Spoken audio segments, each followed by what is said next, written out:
Okay. Welcome, everybody. We're so glad that you were able to join us today for this session talking about building for the arts and how various advocates who have joined us on this call help your application after it has been submitted, reviewed, approved, and sent as a recommendation to the budget by the Department of Commerce. We're really excited to have several partners with us from ArtsFund, Inspire Washington, and the Department of Commerce, and David Foster here. So I'm going to move on to our next slide.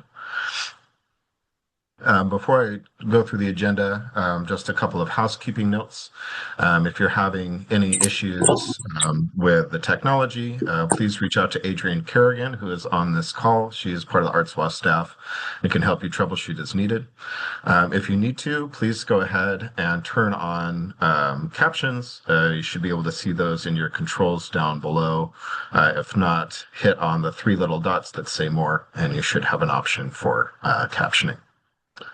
We will have a Q&A at the end, so please hold any questions you have until the 10 minutes at the end. At that point, you can either put a question into chat or raise your hand and unmute. And we're really excited to have Michelle Manu from Commerce here to help answer your questions. And if she can't answer them in the time we're together, we'll have her contact information so you can follow up with her afterwards. So real quick about our agency, ArtsWA.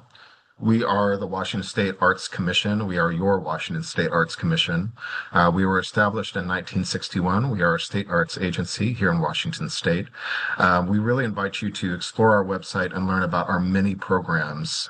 We have everything from tribal cultural affairs to wellness arts in the military, arts and education, creative districts, grants to organizations, the state poet laureate, could go on and on. So please go ahead and visit our website and explore. We're also proud to support the Building for the Arts program, and really honored to work alongside a number of fantastic organizations in that work. So with that, I will pass it to, I believe, ArtsFund. Thanks, Michael. Hi, my name is Jordan Lusink. I'm the Advocacy and Programs Manager at ArtsFund. For a visual description, I'm a white woman with strawberry blonde hair, and I'm wearing a teal dress and a black cardigan. And wanted to tell you a little bit about ArtsFund. Since 1969, ArtsFund has been supporting the arts through leadership, advocacy, and grant making in order to build a healthy, equitable, and creative Washington. We're based in Seattle, but we serve the entire state across our programmatic areas. And today we're talking specifically about our advocacy work. As a 501c3, we're limited in the amount of lobbying we can do. However, we work on initiatives like our impact studies, like our COVID cultural community impact study and our most recently released livability impact study, to better understand how the arts interplay with other areas of civic life, as well as our coalition building around Building for the Arts. So a little bit of history on Building for the Arts. In 1991, ArtsFund and the Boeing Company created the Building for the Arts program, with the goal of directing state funds to nonprofit arts and cultural capital projects. It's run out of the Department of Commerce. But as you'll see, ArtsFund, ArtsWA, and Inspire Washington all have a role to play in successfully getting those funds secured each biennium. Since the program was founded through the ArtsFund Facilitated Coalition, we've successfully secured $165 million in funding for 332 projects throughout 30 counties in Washington. And I also wanted to take a minute to introduce David Foster, who is our longtime program lobbyist.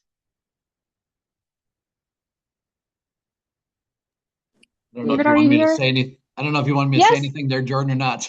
Yes, yes. Introduce yourself. Hi, I'm David Foster, contract lobbyist, working the state legislature, and I have represented the various Building for the Arts coalitions for the past 8 cycles, I believe, so 16 years. I might be off one cycle either way. But looking forward to potentially working with some or all of you in the future, if you all choose to have me back. And I'm excited to see the continued growth of Building for the Arts, of the Building for the Arts program throughout Washington State. Thanks, Jordan. Thank you, David, and Arts Ooh, Fund. just Oop, Taylor, I'm going to go ahead and we'll have you muted let me see. there. Jesse, would you go ahead and like to introduce Inspire Washington? Well, actually, hi, I'll Oh, do. Manny, you're here, please. Yes. Sorry. Hi, everyone. I'm Manny Kowalin. I'm the executive director for Inspire Washington. We are your cultural advocacy organization. Like all of you and like our wonderful partners presenting today, we believe in the uplifting power of cultural programs, our nonprofits with missions in science, heritage, and the arts. All of our creatives across the state that bring joy and also drive significant social and economic impacts to every community in Washington. We advocate for our cultural partners in the federal and in the state space. We also advocate in the local government, but there are nearly 300 cities and towns across Washington. So, really, we advocate by supporting all of you, by coaching you or mentoring you with all of your objectives. We are a big proponent for the state's cultural access program, and we're thrilled that there are 5 authorized programs statewide, and we'd love to see more of those. So reach out if you have any questions about that. Our work focuses on coalition building. We are stronger together. Each of you have your challenges and obstacles that stand in the way of your cultural work or could drive cultural work, but you have important work to do. So we build coalitions. When we all focus our voices and our requests on a singular objective, we can get big things done. Like I said, we advocate for public funding and policies that are supportive of arts and culture, and we also work on developing more resources. And I'll let Jessie introduce herself, and she'll talk more about how we support all of you during the legislative session. Hi, everyone. I'm Jessie Wasson. I'm the Deputy Director for Inspire Washington. I use she, her pronouns. It's so nice to see you all today. Inspire Washington, we run the annual Arts, Heritage, and Science Advocacy Week down in Olympia, where a lot of all of this work comes together. We work really closely with David Foster as well as our partners at ArtsFund to help support all of this work. We are the 501c4 arm of a lot of the cultural work that gets done in our state. So we also employ lobbyists and we participate in advocacy opportunities, and we rally everyone to come together to advocate for programs like this as well as many others. So we're really excited to be here and to support this work. Thank you, Jesse. And Michelle, we have you with us. Would you mind introducing yourself as well? Hi, I'm Michelle Manu. I'm the program manager for Building for the Arts. I've been in this position since October 2024. We are the people that handle the paperwork, and if you get awarded a grant, we'll be working together. Nice to meet everybody. So glad to have you with us. So I would be remiss if I did not have my colleagues from ArtsWA introduce themselves, and I believe I haven't introduced myself. I'm Michael Wallenfels, the communications manager. I'm feeling under the weather, so my camera is off. Otherwise, you would see a bald white man in a sweater, trying to feel a little bit better than he is. But I will pass it first to Karin, and then Aaron and Adrian.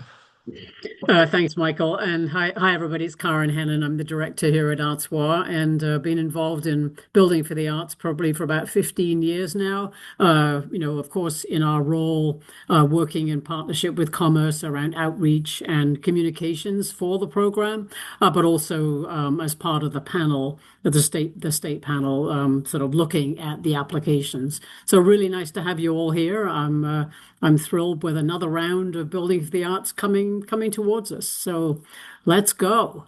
And I'll pass it on to Aaron. Yeah, hello everybody. I'm Aaron Seamer. I'm the Creative Districts Program Manager for Washington State Arts Commission, or ArtsWA. We currently managing 24 creative districts spread across the state of Washington, and I also am the liaison or representative within ArtsWA for the Building for the Arts grant, and I'm tasked with helping get the word out about this grant through my network of creative districts or other channels that we have, and also here to help provide technical assistance as you go through this application process. So always feel free to reach out to me if you are going through the application this year. And I'll pass to Adrian. Hey everyone, Adrian Kerrigan, she, her pronouns, and I'm the Community Relations Program Coordinator at ArtsWA. I support Erin for the Creative Districts Program and Michael for Communications. And you'll probably see me dropping links into the chat as everyone gives their presentations today. So good to see you all. Thank you, everybody. So our next topic is to talk about what the actual process is, the mechanical process from your application to the reimbursement that comes down the line. So we'll zoom in on specifically the legislative process. This simple 7-step process belies what is actually has a fair amount of complication. And I invite our partners on the call to kind of talk about some of those complexities as I go through. But in general, they follow these steps. The applications open every biennium, which really just means every 2 years on an even number basis. So this is an application year, and our next application year will be 2028, and so on. The applications upon submission are reviewed by a panel of agency representatives and industry leaders. As Karin mentioned, she has served on some of those panels. And so Karin, maybe you can talk a little bit about the composition and how that panel meets. Yes, so we meet in the even years, so we'll be meeting this year. There's around 7 of us, I think, or 5 or something. I can't quite remember. We lost one member this year, but from with representation around the state, and the applications come in, and we're all charged, of course, with really going through them carefully, which we do. Everybody sort of comes and has a connection to the industry, and I think for me and for ArtsWA, we know many of these projects as they're bubbling up, if you will, and that's where somebody like Erin's role comes in to help nurture those processes for what I do a fair bit of that too. But we'll meet this year in August, and we'll then be recommending sort of ranked list of projects to go ahead for the governor to then consider as part of his budget. So it's a rigorous process, but everybody takes it very seriously, and we're very focused on the idea of equal distribution, or equitable distribution, I should say, around the state, to make sure that Building for the Arts dollars are really representing the state in as many corners of the state as possible. Thank you, Karin. The next step is that the Commerce will submit those panel recommendations as a decision package. And for any of you who are not familiar with that term, it's kind of governmental speak for a budget request. Every state agency has the option to submit these decision packages. They're due in September of any given year, whether it is a biennial budget year or a supplementary budget year.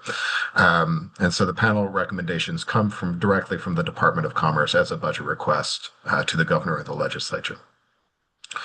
The governor's office and the Office of Financial Management, or OFM, review all the decision packages, and the governor will publish a proposed budget, generally in December. I'm sure some of the folks on our call can recall off the top of their head the exact deadline, but I know it's in the first 1 or 2 weeks of December that the governor's budget first comes out, which is our first indication of the amount of funding the governor's office has proposed for the Building for the Arts program, which could be less than or up to the amount requested by the Department of Commerce. David and others, do I have that framed correctly? Yeah, I guess I would just add the governor's budget is due on no later than December 20th. However, it usually comes out, I'm going to say, the second full week, generally speaking, the second full week of December. So let's call it the sometime between the 10th and the 15th is when we usually see it. Thank you, David. Once we have the budget, really the next thing that will happen is the legislative session will begin in January. And leading up to the legislative session beginning and all the way through it, state agencies such as Department of Commerce and ArtsWA will educate the public, educate legislators about what this program is and the value that it provides. And advocates will advocate. And our advocates that are on the call will talk more about what they look like in the next section of this session. Towards the end of the legislative session, the Senate and the House of Representatives negotiate what the final budget will look like, including the final amounts for Building for the Arts. And then that will go to the governor's desk, who will then apply any vetoes and sign the final budget bill, at which point we will all know how much funds have been secured for Building for the Arts. Before we move on to Inspire Washington and ArtsFund and David Foster talking about their role as advocates, just want to invite my co-facilitators to give any more context or talk any more about the steps in this process.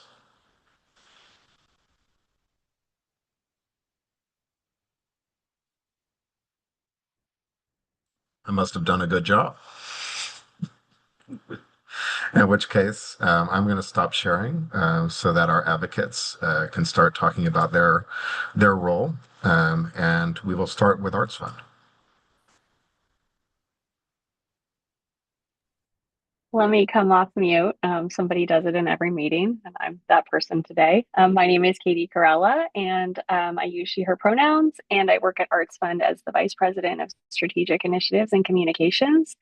And for those who benefit from a visual description, I am a middle-aged white woman with brown curly hair pulled up, wearing a teal shirt, sitting in front of a semi-blurred background at home. And I have had the privilege of advocating on behalf of Building for the Arts projects since 2018. And I wanted to kind of start because there are so many different stakeholders, there are so many different people involved in sort of the advocacy part of this work, but also just through the life cycle of a Building for the Arts program. And so kind of wanted to just clarify overarching roles and kind of where we fit in there. So as Michael really clearly laid out, ArtsWA and the Department of Commerce are really supporting you through the application process. They're the ones who are answering questions, who you're in touch with, who you're getting, dates from, information from, and who are sort of getting you through that first step of the Building for the Arts process. Then, as Karin and Michael pointed out, Department of Commerce is convening a citizen advisory panel to go through and read all of those really intensive applications and rank them for submission or for recommendation for the budget. And so once you've been notified by the Department of Commerce that your project has been selected and will be included as a recommended project, that's where ArtsFund and Inspire Washington come into play. And so ArtsFund is really providing support pre the legislative session and during the legislative session once you've been selected. So we are your partners helping to move through the advocacy work that really needs to take place during a biennium, a very long biennium session, right? And then once that happens, you are then reconnected with the wonderful folks over at Commerce to help you with contracting. So sort of a lay of the land. And then I wanted to just drill down into the advocacy work that ArtsFund does, and then turn it over to David to talk more specifics. So once you're selected, we reach out and we invite you to be a part of the Building for the Arts Coalition. And that is an invitation that goes out to every one of the groups who have been recommended for that Building for the Arts funding. And the coalition, folks in the coalition, and I see some of you who are on the call today who have been involved in the coalition before, which is really cool to see you guys again, are asked to pay a nominal fee to support David's work. So it's about 0.21% of the recommended award for your project. And that goes into a pool to hire David to represent us as a lobbyist, to represent the full package across the legislative session. And so ArtsFund is really working to help power that advocacy. We know that you are all busy, that you are presenting programs, that you are undertaking a capital project, which is a lot of work in and of itself. And so to have the additional kind of load of advocacy can be a lot. So we try to at ArtsFund centralize that advocacy process by working with David and help with some of the administrative work that goes into advocacy. So we're really helping define the strategy, how we're going to get the word out, who we're going to be contacting, who's going to be speaking up on behalf of your organization. And so folks know how important these projects are and how essential they are for the communities that you're serving. We're working really closely with David. So David is hosting meetings, he's sending emails, we're doing check-ins, we're sharing notes, we're making sure that like David spends so much time in Olympia. He's our boots on the ground. He is sharing back that information to you so you know what's happening down in Olympia. And we're really here to be sort of a point of contact through the advocacy work. So if there's any questions, if there's any meetings that you're taking, we're happy to respond or put you in touch with folks and just be sort of there to provide that level of support through the process. We represent groups at meetings, we present at caucuses, we pull together groups to testify.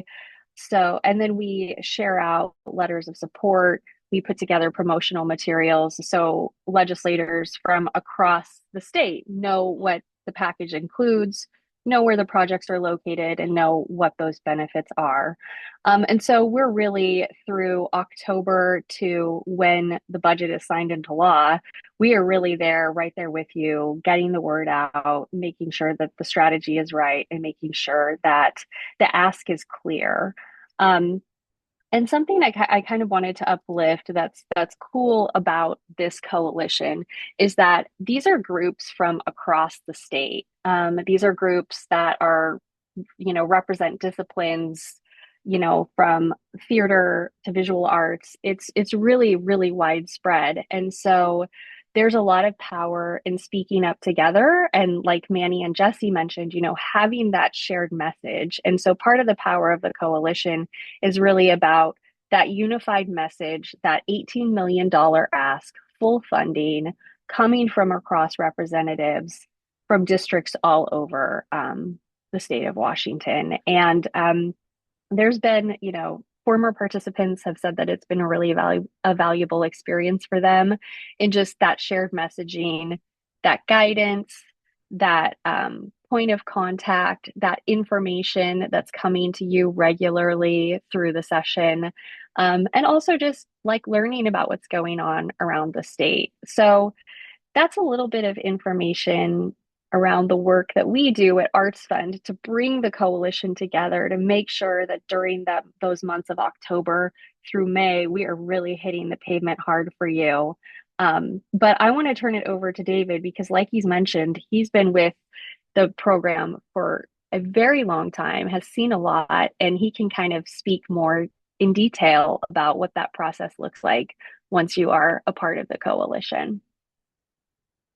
Thank you, Katie. So David, that's you. Yeah, thanks. Yeah, thank you very much. To be perfectly honest, Katie did a fantastic job of just describing a lot of the work that goes into the legislative session, both prior to, during, and then shortly after. So I don't have a whole lot to add to that. What I think I might do is just emphasize a couple of points.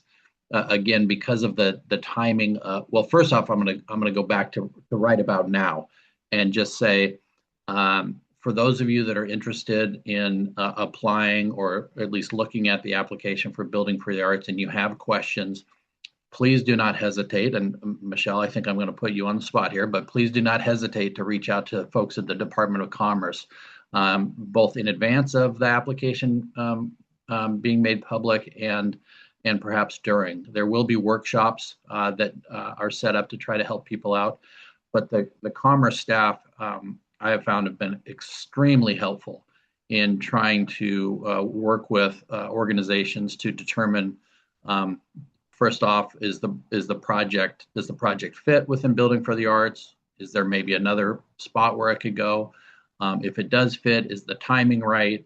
What could be done to perhaps make it fit, et cetera? And so please utilize their expertise when it comes to these grants to make sure that you have the best ability to receive full funding.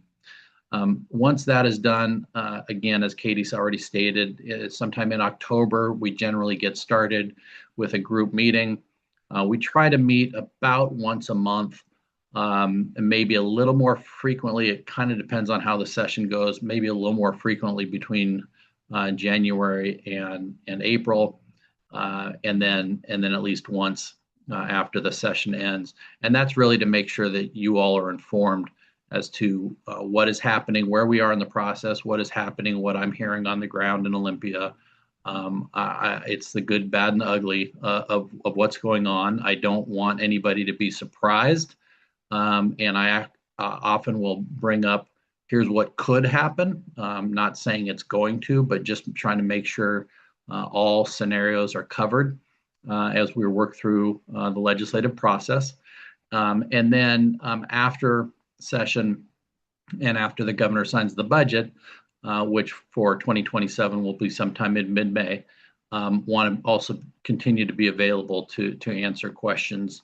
And that frankly goes on for quite some time as the process plays itself out, just making sure the right people are involved. We know there often can be movement within organizations, and sometimes notifications, emails, et cetera, get lost. And so just making sure the process works out from beginning to end. In a perfect scenario, I mean, you're really looking at an 18-month project between the time the application opens to the time money you can start billing or being reimbursed for the funding is a minimum of 18 months. And so we want to make sure that you all and your organizations have as much information as possible and know where you are every step of the way. So again, I think Katie did a very good job with walking us through. I'm happy to answer questions later on if there are any, and certainly happy to answer questions moving forward as they might arise.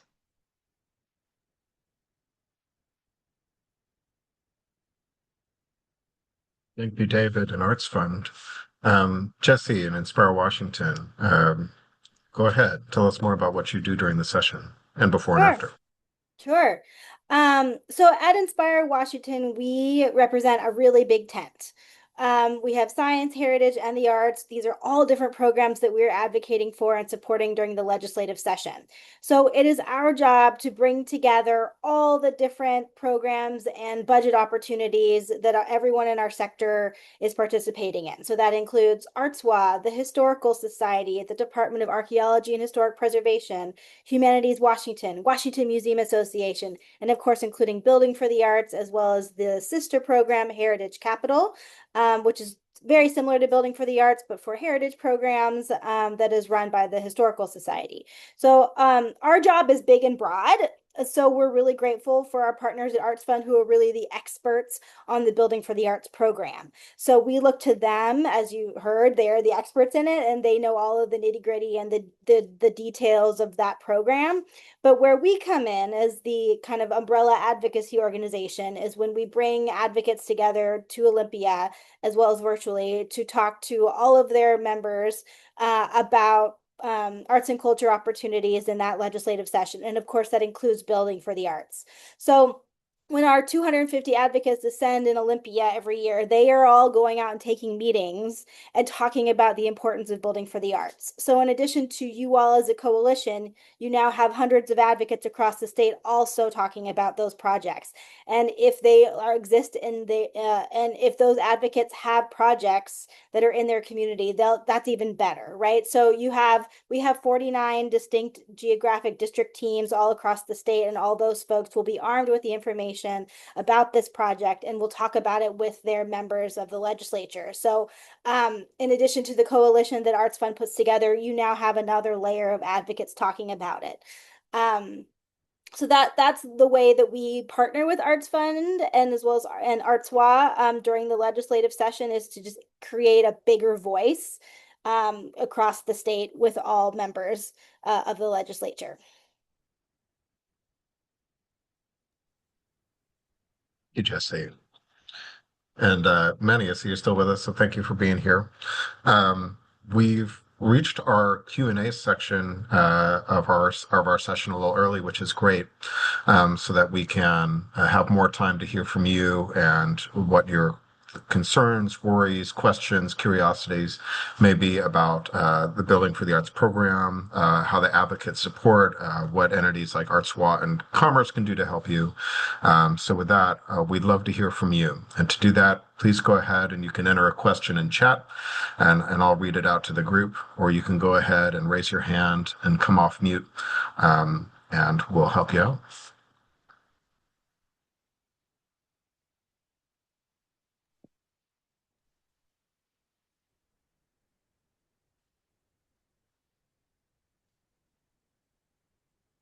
Hello. Looks like Victoria has a question. Victoria. Yes, I'm so sorry. It looks like I kind of not even supposed to be here, but I'm trying to find any possible way to learn as much information as possible. So my name is Victoria, and I would say I'm an advocate for the arts within the Chini community. So Chini is a pretty small town, and me and a few people trying to put things together and find out what is going to be the best solution. What should we do to involve more of the arts programs, more of the funds, and maybe create the art district, maybe go a different route. Will there be any people that we should stay connected to ask questions and ask for the guidance? And maybe there are already people who are taking care of Chini in that way. So I'm kind of coming from not knowing anything and not having people aside of me who are knowledgeable yet. Is there's any ways you can help us to create the art community or put things together? I would appreciate it. And it's a Cheney, Washington. It's a little city close to Spokane, located close to Spokane. Hi, Victoria. I'll answer this some of this for you, I hope. I'm Aaron Seymour. I run the Creative Districts program for ArtsWA, and that's a program where you can become a certified state creative district. So there is a whole process that communities go through to build and pull together their creative representatives from their creative sector and their creative economy, to begin this process of planning and becoming a creative district. And then you can work with me on that process. It usually takes places a couple years to complete it, but there's an application that you would eventually receive to work towards state certification if that's something that your community is interested in. But I would happily talk to you more about that offline. And my contact information I know will be shared at the end of this presentation, but I can put it in chat right now for you as well. And we could begin that conversation to see if that's something you all might be interested in. Yes, please. Okay. I would appreciate it. Thank you very much. Nice to meet you. Yeah. Nice to meet you too, Adam. And I haven't met with anybody personally in Cheney yet, so I think this would be the start of that process as far as I'm aware. Hi, Yes. Victoria. I feel like we've met before. Have you attended one of our Yes. futures? Yes, of course. Yes, my daughter is a leadership Oh, that's right. intern this year with the Washington Arts. Of course. Fantastic. Good to Yes. see you again. I remember our conversation. Adding to Aaron's great ideas, please join us for Cultural Futures. There's an opportunity to connect with other creative leaders and cultural leaders in your community. And I think I'll drop the link in, or if Jesse could, for our Cultural Futures tour, because we'll be in that region of the state. Additionally, I'm kind of speaking with just a kind of a vague recollection of information. I know that our partner Spokane Arts over there in Spokane, their program and their service is not limited just to the geographical boundaries of the city of Spokane. Spokane Okay. Arts has been expanding with contracts with some of the surrounding cities around Spokane, and I just don't recall if Cheney is one of them. But I think that that's another opportunity too to reach out to them and figure out how they're building community, what resources and programs they have to offer. Okay. Yeah. Okay. Okay, Okay. Thank you very much. you're welcome. Debbie dropped a really good question in the chat that I just wanted to uplift. She says that, and I don't know, Debbie, if you want to come off mute and ask it also. Katie, there's a All couple of right, different questions in here. Maybe I can try to cover a few of them at once. okay, yeah, great. You want to take it, David? Yeah, a number of people have asked about the start date, and it's my understanding it begins on opens on May 12th, and will close on July 9th. And Michelle is nodding, excuse me, July 9th. Michelle's given the thumbs up on that one. And then after that, there will be a review process. In the past, there's been an opportunity to provide updates a month or two later. I don't know if that's going to happen this year or not. And then the recommendations come out sometime in September or even into early October, but usually I think in September. So that's the timing for notification of whether or not the Department of Commerce is making the recommendation to the governor's office for participation in funding through Building for the Arts. And then, of course, it's got to go through the governor's office and then the legislative process. Again, about an 18-month process from beginning to end. There was a question about if you were a past recipient, can you reapply? Does that help or hinder? The answer is yes, you can absolutely reapply, although not for the exact same project. There are some requirements there. If it was a phase 1, phase 2, phase C kind of deal, you can apply. If you've got a brand new project, you can absolutely apply. But there's also some strategy here too. If you had a very large project and you wanted to make sure it was in phase 1 funding in 2027 and maybe phase 2 in 2029, you can do that and split it up. Again, that's where I believe you can really be helped out by asking these questions to the Department of Commerce folks in advance and really getting an understanding of what is and is not possible.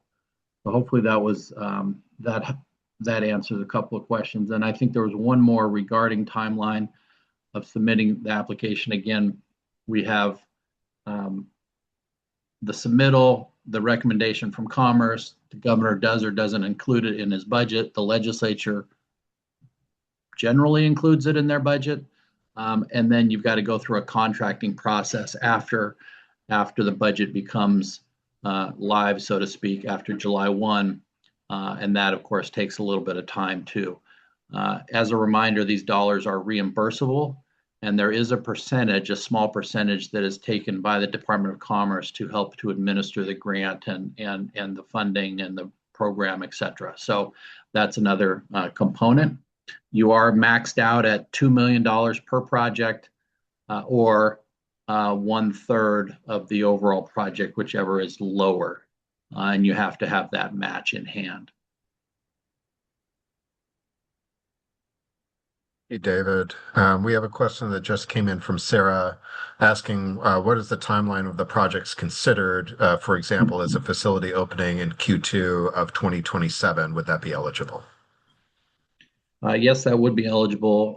Again, maybe Michelle would be better to answer this, but it can be you can have a look back of, I believe, 2 years.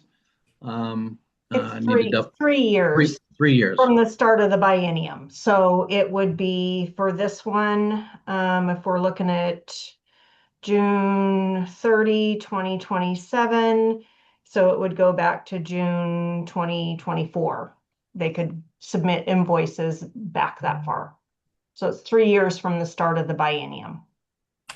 So I always tell people, make sure you hang on to your receipts and be able to move forward. The other thing is, while the legislature and the department really want to have these funds spent in the biennium, so sometime between June 30, 2027 and July 1, 2029, it is possible to move unspent dollars into the next biennium. But the preference is, and the goal is, to have the dollars spent in the budget biennium that they've been appropriated.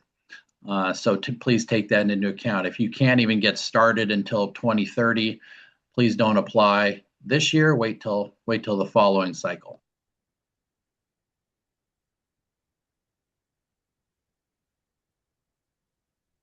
Thank you, David and Michelle.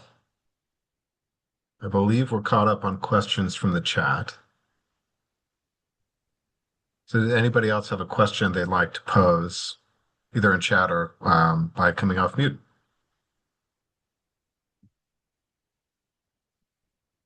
Melody asks what is needed to apply. So maybe David or Michelle, you can talk about the contents of the application. Michelle, I think I'm going to let you take that one. Okay, so this is my first round doing this. So if I don't get it all exactly right, and they need financials, site control is a big one. That's usually the number one thing we tell people to focus on, either a 15-year lease or longer, or owning the facility. If it's an acquisition, obviously they might possibly not be owning it when they apply, but plan to open and or to own it. And so a purchase and sale agreement would meet that criteria. They do want some financials. I'm not exactly sure on what they are. They're going to share my email in the end. And what I can do is send you a copy of last round's eligibility questions and application questions. We are in the process of simplifying. Our application is going to basically be cut in half. So the goal is to make it a little bit more user-friendly and easier for everybody. We've gone through all the questions and skinning them down quite a bit. But I can share last year's information because this year's isn't quite ready to publish. So feel free to email me if you want that information. Our website does have the past biennium guidelines, which are helpful. Knowing what's allowed and what's not allowed. That might be a good, helpful thing for you to look at. There's also last round's webinar on there that has a lot of good information. So I recommend poking around in the resources on our website, and that can be really helpful. Thank you, Michelle. And it looks like Adrian dropped Michelle's email in, and Katie dropped a link to last biennium's guidelines. So thank you for that. We have a question, another one from Sarah, asking if a multi-building project would be eligible, or do they need to select a single building? The building would have to have a dedicated space for art or culture. We can't fund a building that it's multi-purpose. It has to have a dedicated space for that, and that's where the funding would go as far as that. And I see somebody has an in-kind donation that was removed as something that could be used for source of funds. We aren't able to do in-kind for labor anymore, so that it is not in the guidelines anymore. It was previously, but it has been removed. Can I actually clarify my question? Because that wasn't my question about dedicated art space. So my organization, Pacific Northwest Ballet, is currently in the process of a 2-project capital campaign. One is a new school in Soto, and one is a renovation to our existing facility on Seattle Center campus. These projects are happening at the same time. And so my question is that bundle of projects eligible, or do we need to select one of the two? I believe each grant would need to be for a location, and I'm not for sure. I would need to run that by my lead if you can apply for 2, or David might know if you have 2 projects. But I believe that it needs to be per location, per grant. We can't do one grant for two locations, is my understanding. But I can, if you want to shoot me an email, I can double check that for you, kind of lay out your specific situation because they're all so different. And I want to make sure I get you the right answer. I think Great, Michelle is thank you. right. There have been not very many, but there have been situations where an organization has had two different projects recommended for funding. I will say, from a political perspective, it might be difficult if there are two projects going for, let's say, the maximum amount, $2 million each. That's about what, 20, a little over 20% of the overall program cap.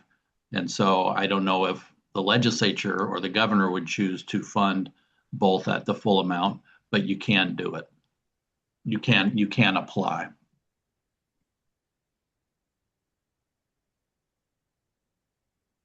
Thank you, David and Michelle. Corey had a question here that Katie gave an answer to, asking if can this funding program be utilized for mixed-use facilities that include affordable housing, for example, affordable artist studios and art center, and cited Path with Arts Art Home project as an example of a project just like that. So Michelle or David, not sure if you'd like to add anything to that answer. I know that one of the eligibility questions is if it includes housing, that does not qualify, because it needs to be a dedicated space just for an art or cultural facility. Thank you, Michelle. And then another question that was answered in the chat asking how far along should organizations be in the planning process to be competitive? Michelle, you gave an answer here in the chat that they would need a firm project budget. Yeah, and typically a lot of when the grants are awarded, the work has been completed on a lot of them. So the farther along is going to be a benefit. As far as doing fundraising for the match, because we do 33%, the grantee is responsible for 67%. So as far as funding, you want to have made some headway on your fundraising. That will help with your application. You don't have to have all the funds secured, but have made a significant headway on that. And same with the budget. Because once you submit the scope of work that you're going to do, they're wanting that to be completed. So make sure you have a really good firm idea of what's going to happen and how much that's going to cost. Of course, costs go up. We have, a year here in between everything. So we understand that normal cost increase, but you will want to have a pretty firm idea of what's being done and what the cost is. We've also seen in the past where this might be more of an unwritten rule, but a desire to see approximately 50% of the cost of the project raised by the time the recommendations take place and or by the time the legislature is looking at it. And the legislature's preference is that these dollars go into construction costs, brick and mortar costs, not into planning, not into some of the upfront dollars, because these are generally last dollars in. The grant dollars, excuse me. I want to just add on here quick. Hopefully you all know that there's a second session that ArtsWA is hosting on April 8th with past grantees. And part of what we're going to explore in that is some of these questions that you're bringing up, questions around timing of the project, when you might want to go for Building for the Arts money, and also the kind of notion of a phased approach. I know both of the organizations that are going to be participating in that have won BFA grants at least twice, I think, in each case. So they've kind of done these in phases, so that might be a great way to learn more about that approach to this application as well. I just wanted to add too that like David was saying, ours are kind of the last funds. At the end of us reimbursing you, it has to be a usable facility for the public. So that's kind of a big thing. It can't just be for planning. By the time we pay out that last dollar, it needs to be a functional facility that's usable.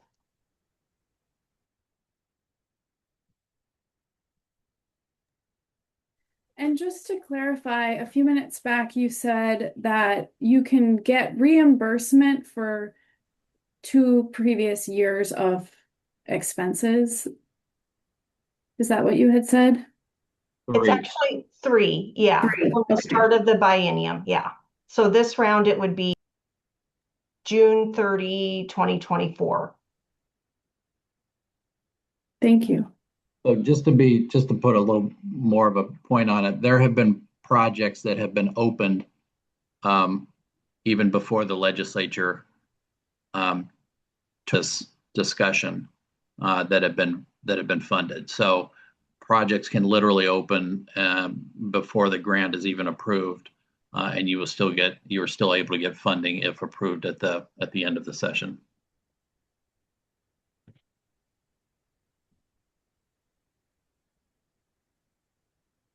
Thank you all.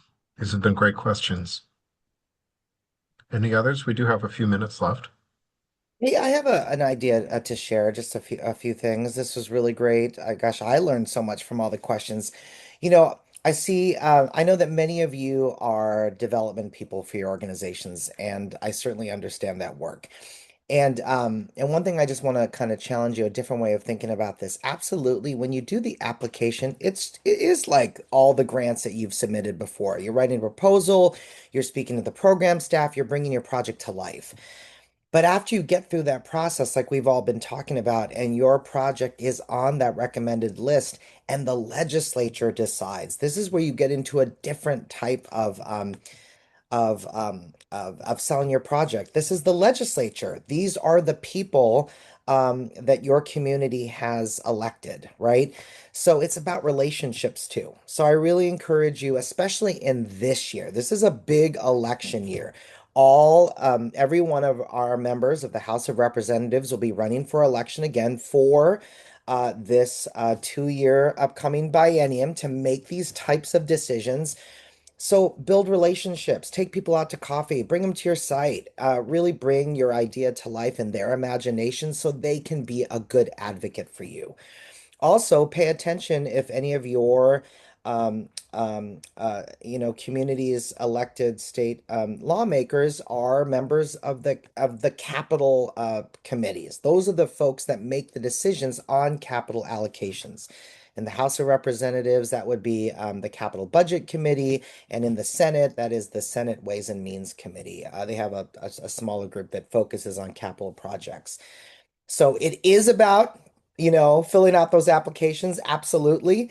It's also about building relationships and making sure that you have people in the legislature that will advocate, that will tell the story of your project, that will make sure they get approved, and keep them in touch along the way. They are your partners. They're the ones inside that can be your ally for your project. Thanks, Manny. You just wanted to uplift that and say that to go back to sort of David's point, it is a really long process and it's uncertain. And that's, you are recommended for a certain dollar amount based on the selection of your, the community advisory panel, but it's not guaranteed. And I think that a lot of times going through this process, that can make us feel really shaky. And that's why, once you're kind of over that hump of applying, it's really good to have the advocacy support to make sure that those funds, while recommended, are going to be awarded at the end of the cycle. So thanks, Manny, for bringing us back. And yeah, just wanted to reiterate that it can be uncertain. But there's a lot of knowledge and a lot of power in the coalition around the advocacy that happens pre and during the ledge session. And bring other people in as advocates. I know that you're carrying a lot of weight on your shoulders for your organization and your application, but here's the thing. Your arts facility is important to your entire community. So if there are students or parents or business owners across the street that really care, that of course care about your completed project, they can be great advocates as well. It's not just on you. Your community needs that creative and artistic space. I also wanted to highlight that, as Katie and Manny said, yes, this is a long process and sometimes challenging process, and your program may not be approved. So I just also wanted to up the other programs that Commerce has to offer within capital programs as well. Within the legislature, there's local community capital projects. There's also a number of other facility type capital projects that Commerce does. In addition to the Department of Archaeology and Historic Preservation's their project that's called the Historic Theater Grant Project, that's specific for historic theaters and their capital needs. Also, as I said earlier, our partners at the Washington State Historical Society, they have a heritage capital project, and that doesn't have to be for specifically historic societies or things like that. It's very broad in the definition of heritage. So I also, if Building for the Arts doesn't work out or isn't the right timing for you, there are other projects that you can look into, other grant opportunities for your project. Thank you, Jesse, Manny, and Katie. We're just about out of time here. I want to call out Tyler's question just to make sure the folks who are watching this later can hear the question that was asked and the response from Michelle. Tyler asked if the functional facility would need to be in its final form to be reimbursed, given the example of phase one is just to get into a usable state for art activities, but then a future phase is renovation. Michelle replies that the facility would need to be a usable facility for the public to be able to provide the program as described as a public benefit in the application. So I'm going to go ahead and share our final slide here as we wrap up. I want to extend a really deep thank you to the representatives from ArtsFund and Inspire Washington who joined us on this call, and Department of Commerce and David Foster, and all of you for joining and asking such really valuable questions. So we have about a minute left, so I just want to underscore that, as Aaron said, we have another webinar coming up on April 8th that will feature two past grantees. There's contact information for Michelle to reach out to her and Aaron as well, and links to visit Inspire Washington and ArtsFund, learn more about them, and of course, program information pages about BFA, Building for the Arts from Commerce and ArtsWA. So with that, thank you. Any final thoughts from my co-facilitators on this session? This has been really wonderful. Go ahead, Michelle. I just want to reiterate again, feel free to send me your specific question for your specific facility, because there are a lot of situations where one thing might not fit. So general questions, sometimes you might not get the answer you want, but if you can describe exactly what you're trying to do, what your facility does, that's really helpful. If I don't have the answer right away, I can contact many people to get the answer for you or provide some information that might be helpful. So feel free to shoot me a question anytime and I'll get back to you as soon as I can. Michelle, and thank you all. I hope you have a really wonderful day, and thank you for the work you do to uplift the arts in our state. Thanks, everyone.